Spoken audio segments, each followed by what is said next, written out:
নোয়াখালীর হাতিয়ায় জাতীয় নাগরিক পার্টির সিনিয়র যুগ্ম মুখ্য সমন্বয়ক আব্দুল হান্নান মাসুদের পথসভায় হামলার অভিযোগ উঠেছে। এতে হান্নান সহ এনসিপির 5 জন নেতাকর্মী আহত হয়েছেন। এই ঈদে জামা জুতো অ্যাক্সেসরিজের ডিসকাউন্ট। নেতাকর্মীরা জানান, সোমবার সন্ধ্যায় হাতিয়ার জাহাজমারা বাজারে একটি পথসভায় অংশ নেন হান্নান মাসুদ।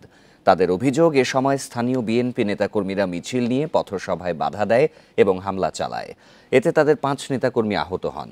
পরে হামলাকারীদের গ্রেপ্তার ও আইনের আওতায় আনার দাবিতে হান্নান মাসুদের নেতৃত্বে জাহাজমারা বাজারে অবস্থান কর্মসূচি পালন করে তারা। পুলিশ খবর পেয়ে ঘটনাস্থলে ছুটে যান। তদন্ত করে আইনি ব্যবস্থার আশ্বাস পুলিশের।